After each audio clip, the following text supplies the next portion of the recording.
범증이 남공의 거처를 물어 찾아가니 오래 와보지 못한 사이 남공의 거처는 바뀌어 있었다. 옛적에 범증과 함께 거처하던 오두막을 떠나 제법 모양새 갖춘 초당으로 옮겨 앉았는데 규모로 보아도 그도 집안에 문도 한둘은 거느리게 된 것 같았다. 스승님께서는 며칠 전 연단하는 이들과 함께 환원산 깊이 드셨습니다. 그러나 오늘 너무 늦지 않게 돌아오기로 하셨으니 우선 여장을 풀고 기다리시지요. 남공의 제자인 듯한 젊은이 하나가 초당을 지키다가 범증을 맞아 그렇게 말했다. 마치 범증이 올 것을 들어 알고 있었다는 듯한 투였다. 불쑥 나선 길이라 미리 기별할 여가도 없고 또 기별하려 해도 마땅한 수단이 없어 갑자기 찾아들게 되었지만 범증도 남공이 그만 일 정도는 헤아려 자신을 기다려줄 줄 믿고 있었다. 그런데 남공이 연단하는 사람들과 어울려 환원산으로 들었다니 아무리 기일에 맞춰 돌아온다고 했다 해도 조금은 서운하였다. 남공도 이제 음양가를 넘어 황로학과 선술로 접어드는가. 범증은 그렇게 중얼거리며 젊은이가 깨끗하게 치워놓은 방에 여장을 풀었다. 방 한 구석에는 남공이 짚고 다니던 궤장이 기대 세워져 있었다. 그걸 보자 꼭 10년 전에 마지막으로 만난 남공의 어울림이 떠올랐다. 경세의 시락으로 병가와 종행학에 아울러 뜻을 두고 40년 전 남공과 함께 귀곡으로 찾아들었던 범증은 그 두 갈래 학통 모두가 이미 귀곡의 주류가 아님을 진작 알아차렸다. 마땅히 배울 만한 스승도 찾지 못한 채 10년이나 홀로 밤길 가듯 더듬으며 수업하다가 끝내는 귀곡을 나오고 말았다. 그러나 남공은 그때 한창 귀곡에서 세력을 얻어가고 있던 음양학과 도가류로 길을 바꾸어 그대로 귀곡에 눌러앉았다. 집으로 돌아간 범증은 그 뒤 20년간 기울어가는 조국 초나라를 위해 나름대로 힘을 다했다. 특히 시황제 6년 초나라가 한, 위, 조, 연 네 나라와 합종을 성사하여 진나라와 싸울 때는 범증도 초나라의 젊은 변사로서 한 몫을 했다. 하지만 5나라가 합종하여 진나라를 치고 수릉을 빼앗아 기세를 올린 것도 잠시 진나라의 대군이 몰려나오자 합종군은 여지없이 패퇴하고 말았다. 그리고 초나라가 망할 때까지 남은 10여 년은 범증에게 그대로 시리와 좌절의 세월이었다. 여부리를 흉내낸 춘신군의 아들이 효열왕을 이어 유왕이 되면서 초나라는 걷잡을 수 없는 내리막길을 굴렀다. 재위 10년 만에 죽은 유왕으로부터 형을 이어 즉위했으나 2달 만에 죽음을 당한 애왕과 아우를 죽이고 왕위를 훔친 애왕의 서형 부추에 이르기까지 3대 15년 초나라 왕실은 상잔의 피를 뿌리며 급속하게 시들어갔다. 그러다가 시황제 5년 마침내 진나라 장군 목무에게 초나라가 멸망당하니 범증은 출사 한번 제대로 못해보고 망국의 유민이 되었다. 이따금 귀곡을 나와 천하를 주유하던 남공이 마지막으로 거소에 있는 범증을 찾은 것은 초나라 왕 부추가 진나라로 잡혀간 그 이듬해였다. 부추를 대신하여 창평군을 왕으로 옹립한 항현이 목무에게 몰리다가 자결함으로써 초나라 부흥의 한 가닥 희망마저 사라져버린 그해 가을, 남공이 불쑥 범증의 오두막에 나타났다. 아직 남공 13편을 묶어내기 전이지만 그때 이미 남공은 세상이 다 알아주는 음양가로서 특히 흥패지수에 밝다고 소문이 나 있었다. 아무리 하찮은 술객이라도 나라는 있는 법.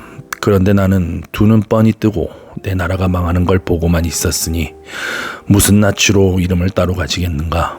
이제부터 나는 이름도 없고 그저 초나라 땅의 남가일 뿐일세. 자네들이 남공이라고 바꾸어 불러주는 게 오히려 과분할 지경이네.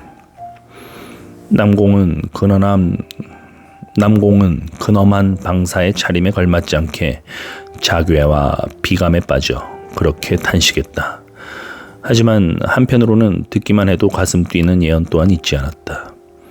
하지만 초나라가 이대로 끝나지는 않을 것이네. 일생을 음양의 이치와 역술, 역수에 빠져보낸 내 헤아림을 믿어주게. 초나라에 단 석집만 남아도 진나라를 망하게 할 것은 반드시 초나라일 것이네. 새벽녘 남공이 그렇게 말할 때 범증은 자신도 모르게 몸을 벌떡 일으키며 물었다. 그것은 또 무슨 이치인가? 진나라에게 망한 나라가 한둘이 아닌데 어째서 하필 우리 초나라인가? 초나라 백성들의 분한 때문이네. 뭉친 분함의 힘일세. 진나라에게 망한 6나라 치고 어느 나라들 억울하고 원통하지 않겠는가마는 그래도 초나라만큼은 아닐 것이네. 일생을 진나라의 연횡책에 속아 땅을 도둑맞고 백성을 잃다가 중당에는 진, 소왕의 꾀임에 빠져 불호 아닌 불호로 함양에서 욕되게 돌아가신 우리 회왕의 분함만으로도 진의 명수는 절반이 감할 걸세. 설령 진나라가 제 나라까지 아울러 일통천하를 이루더라도 같은 지지가 되돌아올 때까지 조차 버텨내기 어려울 것이네. 범증의 귀에는 아직도 그때 남공의 목소리가 귓가에 윙윙 울리는 것 같았다. 같은 지지가 되돌아올 때를 보기 어렵다면 12년을 가지 못한다는 뜻. 하지만 진나라가 천하를 아우른 뒤로 벌써 그 절반이 넘는 세월이 지나갔다. 그런데 시황제의 다스림은 갈수록 더 철벽 같구나. 생각이 거기에 미치자 늙어가는 범증의 가슴이 다시 우끈 달아올랐다. 범증이 초당을 나온 것은 무료함을 달래기보다는 치솟는 우라를 가라앉히기 위해서였다. 나이를 먹을수록 희로를 지그시 사귈 수 있어야 하는데 어찌된 셈인지 60을 넘기고도 갈수록 그게 어려웠다. 그 때문에 내몰리듯 방 안에서 나온 범증은 깊고 긴 한숨으로 마음속 우라를 털어내고 천천히 주변을 거닐기 시작했다. 범증이 걸으면서 무심코 주변을 돌아보니 어딘가 많이 눈에 익은 곳이었다. 특히 맞은편 나지막한 바위 언덕은 틀림없이 자신이 아는 곳 같았다. 한참을 바라보던 범증은 비로소 30년 전의 기억을 되살려냈다. 소장대, 그래, 바로 소장대로구나. 저 바위산 모퉁이를 돌아가면 소장국어가 있고, 소장대는 옛날 소진과 장의가 그 위에 올라 변사를 닦았다는 바위 언덕이고, 소장국어는 소진과 장의가 함께 기거하며 공부했다는 오두막이었다. 거기까지 떠올리자 범증은 자신도 모르게 손빈, 방영과는 또 다른 길을 간 김옥의 두 동문이 세상에 남긴 휘황한 전설 속으로 빠져들었다. 40년 전 젊은 그를 귀곡까지 이끌었던 전설이었다.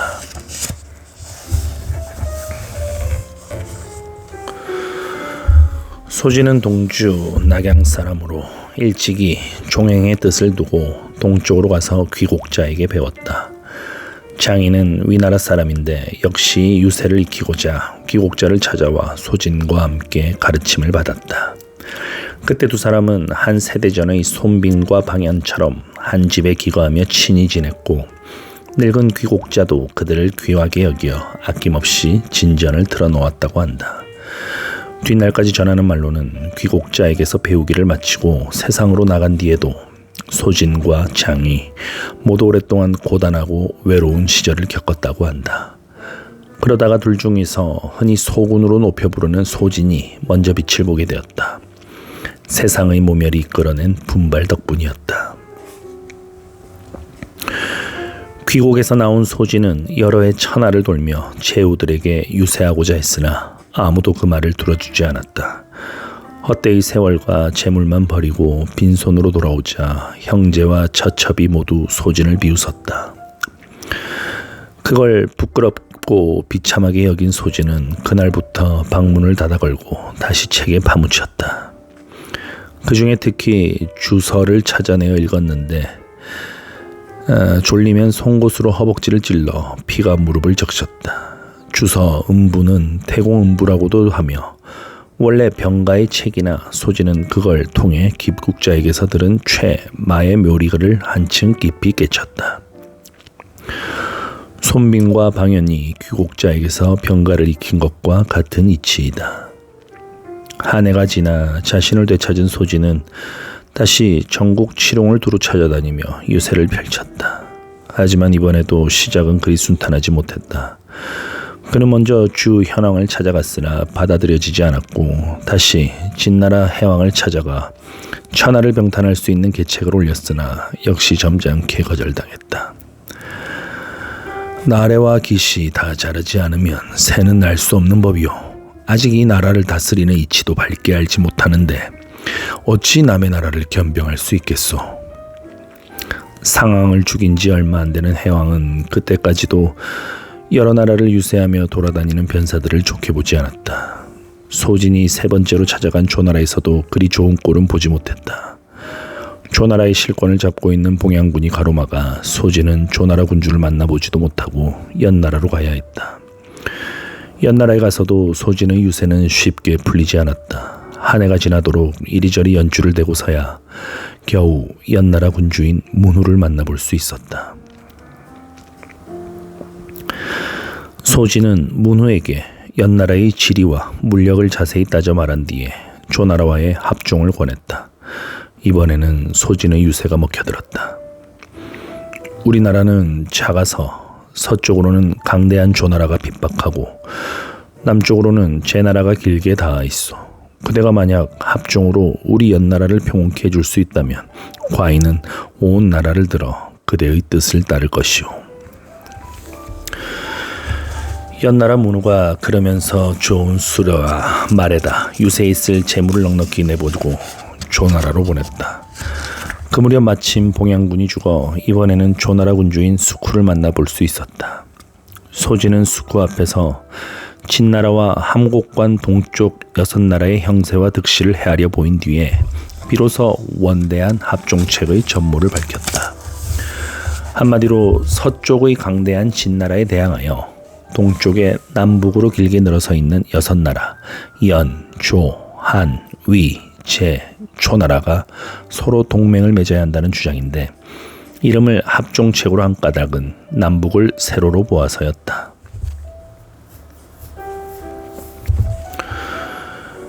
그대가 천하를 보존하고 여러 나라를 평안케 할 계책을 가진 듯하니 나 또한 이 나라를 들어 그대의 뜻에 따르겠소. 조나라 군주가 그 말과 함께 치장한 수레백대와 황금 20,000냥 백옥백상의 비단 1,000피를 내려 소진이 동방의 제후들을 찾아보고 합종을 유세하는데 경비로 쓰게 했다. 한편 그때 장인은 별 소득 없는 유세로 열국을 떠돌다가 끝내는 호된 일을 당하고 고향집으로 돌아와 있었다. 초나라 재상집에서 기식하며 초왕에게 유세하려다가 초왕은 만나보지도 못하고 도둑으로 몰려 모진매를 맞고 풀려난 일이 그랬다.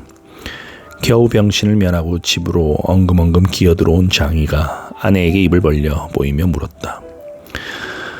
여보, 내 혓바닥이 아직 입속에 남아있는지 보아주시오.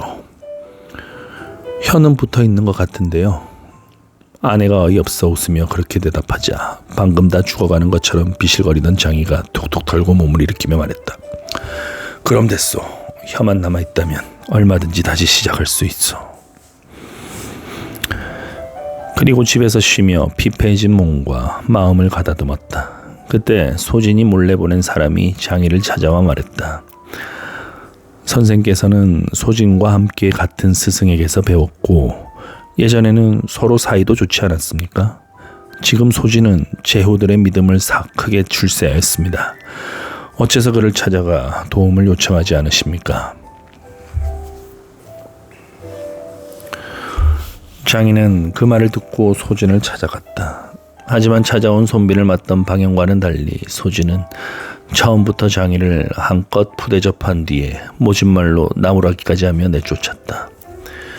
이에 장인은 이를 갈며 소진을 떠나 진나라로 갔다. 동방의 다른 제후들은 모두 소진의 말에 넘어갔지만 진나라만은 어떻게 따로 달래볼 수 있을 것 같았다. 초한지는 여기까지 읽겠습니다.